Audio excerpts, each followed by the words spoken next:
E aí, pessoal, aqui é Marcos Botelho. Vitor Fontana em mais um Teologeeks com série nova. Você já leu isso errado. Você já leu isso errado, a gente tem certeza e a gente tá aqui para corrigir o jovem rico.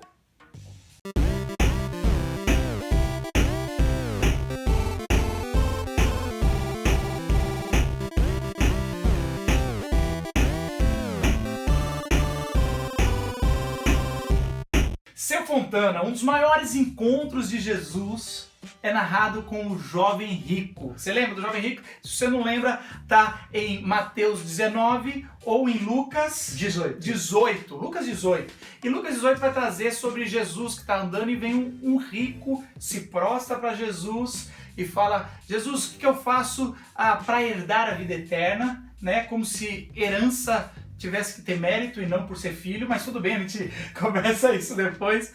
E Jesus, polêmico da época, fala: olha, pega tudo que você tem, vende e dê para os pobres. Aí já tá um erro que a gente erra geralmente, não é o foco nosso hoje, que o pessoal pensa que geralmente conta como se Jesus mandou dar as coisas para os pobres. Jesus manda ele vender e pela primeira vez aquele rico vai negociar, fazer negócio onde o lucro não é para ele, é para o próximo. Jesus já está ensinando ali um novo processo de negociar pensando no próximo. Mas esse não é o problema, não é isso que você leu errado. Isso é só não entender, mas não é errado. Talvez você até tenha entendido. Até entendeu, é isso? Que arrogância sua. A gente tem que ser arrogante um pouco. O pessoal dá valor para essas coisas de arrogância. A arrogância deixou de ser um pecado. Por isso que eu uso óculos escuros. Mas falando sério aqui, no finalzinho, os discípulos ficam indignados porque o jovem rico sai triste. E aí o Jesus vira e fala para os discípulos: vocês estão indignados? É mais fácil um camelo passar no buraco de uma agulha do que um rico entrar no reino dos céus. Então é impossível entrar no reino dos céus. E aí ele vai falar: o que é impossível para os homens é possível para Deus. Mas a grande questão e o grande problema, seu Fontana, é o que é buraco de agulha e o que é camelo. Deveria ser óbvio, né? Assim, vamos... Tem sempre alguém tentando salvar o rico, essa é a questão. Se fosse o pobre, eu acho que não ia ter muita gente se importando. Mas tem sempre alguém tentando salvar o rico. Ninguém quer salvar o pobre a não ser Jesus no Lázaro que manda ele pro céu. Mas de resto ninguém quer salvar o pobre. Então o que acontece?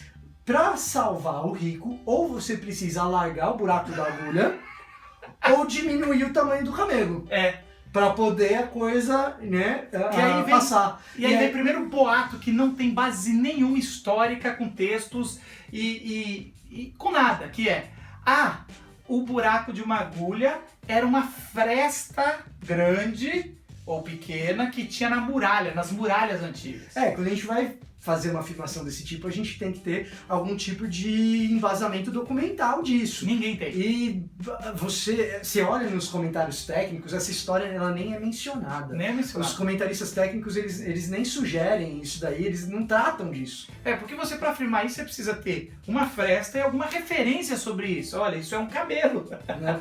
Agora, a segunda alegação, para diminuir o tamanho do camelo, ela faz um pouco mais de sentido. Faz um pouco. Diminuir o tamanho do camelo, você tem variantes textuais.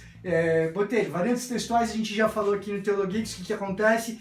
Dois manuscritos, duas cópias, com palavras diferentes, e aí você tem que escolher qual manuscrito que era o que estava no original. E a gente não sabe, porque a gente não tem o texto original. Uma grande referência, uma das principais, ou a principal, é o manuscrito Os textos mais antigos, eles têm prioridade. Os textos mais antigos, eles dizem não o quê? É absoluto, mas tem prioridade. Então o que acontece? Tem textos que dizem camelo e tem textos que dizem corda.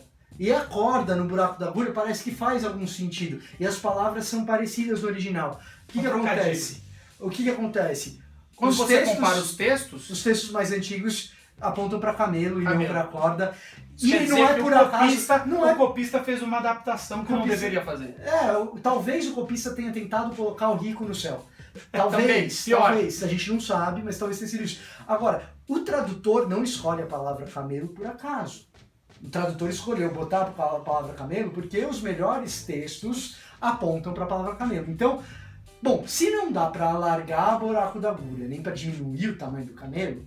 Vamos entender então a palavra. Então, mas aí a pergunta é você, por que Jesus do nada, tá falando com o rico, falando com os discípulos, e puxa assim, passou um camelo, ele falou, e aí viu uma mulher costurando, é mais fácil passar aquele camelo do que passar um cabelo naquele buraco da agulha. Será que foi isso? Alguma coisa tem que ter, e aí é que entra os ditados antigos. Exatamente. Na verdade, assim, são ditados populares muita semelhança do que a gente tem hoje. Não foge muito disso, entendeu? E diferente do que as pessoas pensam, Jesus não inventava nada. Não, Jesus gostava de usar os ditados populares para trazer, mas trazer a teologia e a revelação de Deus mais pro povo. É mais fácil um rico entrar no reino dos céus do que um juiz roubar a favor do Corinthians, por exemplo. Eu não sei dessa daí, não. Ou o Palmeiras ter um Mundial. Mas assim... Mas é essa a ideia. Essa é a ideia. E aí quando você vai em alguns textos antigos, por exemplo, quando você vai no Talmud, você vai lá em Berbera 455b, você vai encontrar uma referência muito parecida. Tem um montão de gente parando o vídeo, abrindo o seu Talmud, e indo agora no Berbera 455b. É isso aí, né? Mas ali você tem uma discussão entre rabinos, e os rabinos estão discutindo... Sobre os animais... Não. Os rabinos estão discutindo sobre como interpretar sonhos. Olha só, que conversa interessante. Quando que um sonho... Aliás, deveria ter um Teologix disso. Os rabinos estão discutindo quando que um sonho ele é premonitório ou não. Quando que um sonho ele é uma revelação de algo que vai acontecer, quando que não é. A discussão é essa. Boa discussão. E um dos rabinos ele chega e fala, é mais fácil um elefante passar no buraco de uma agulha do que esse tipo de sonho ser uma revelação. E um texto antes dos evangelhos. Então o que acontece? Era um tipo de dito popular. Jesus está usando uma figura de linguagem, uma força de expressão. Está usando uma força de expressão, era comum, era dizer isso, você pegar um grande animal e falar, é mais fácil esse grande animal passar pelo buraco de uma agulha do que tal coisa acontecer, figura de linguagem. Então, o que Jesus está dizendo é muito difícil esse negócio acontecer. Você já leu isso errado. A questão é a seguinte, se você errou porque ouviu de um pastor, como eu já errei nesse texto, aliás, a gente começou essa série por uma discussão que eu e o Fontana começamos, até ele abrir o Talmud dele e mostrar aqui, tá aqui.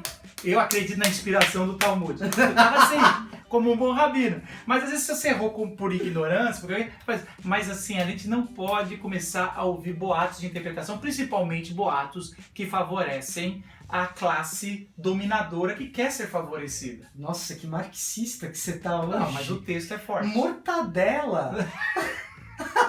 Gente, já viu o que os caras fazem com os profetas. Não, você fala isso, o pessoal vai. Eu só apoio por causa disso. Gente, a gente não é marxista. Deixar bem claro isso. Ele principalmente. Deixar bem claro isso. E eu só quero dizer, tanto eu não sou marxista, que na própria Bíblia eu te digo que o camelo já passou no buraco da agulha. Porque o que é impossível para os homens é possível para Deus. Se você pula um capítulo de Lucas 18... Não precisa pular, lê na sequência. Lê na sequência. Lucas 18, aí você vai para Lucas 19 e você tem um camelo graciosamente passando como uma bailarina no pequeno buraco de uma agulha. Você tem a história de Zaqueu, um homem que não apenas vendeu o que tinha e deu para os pobres, ele restituiu quem ele roubava quatro vezes mais. Muitas vezes mais do que a lei mandava. Olha o camelo passando por buraco da agulha lá. É só ler o contexto. Aliás, essa é a boa prática da hermenêutica. Não entendeu a perícope, o texto? Leia um pouquinho antes e um pouquinho depois. Não entendeu ainda? Leia um pouco antes e um pouco depois. Não entendeu ainda? Leia a Bíblia toda, meu irmão. Faz sentido. Zaqueu é o camelo. Gente, se você gostou dessa nova série, que vai ter muitos outros versículos, mande um versículo que você nunca entendeu aqui embaixo. Talvez um versículo que você saiba que o pessoal distorce também. Põe aqui. E principalmente, curte o nosso vídeo e assina o canal. A gente quer chegar a 20 mil assinantes ainda esse ano. Falou e até semana que vem, hein, gente? Em mais um Teologix.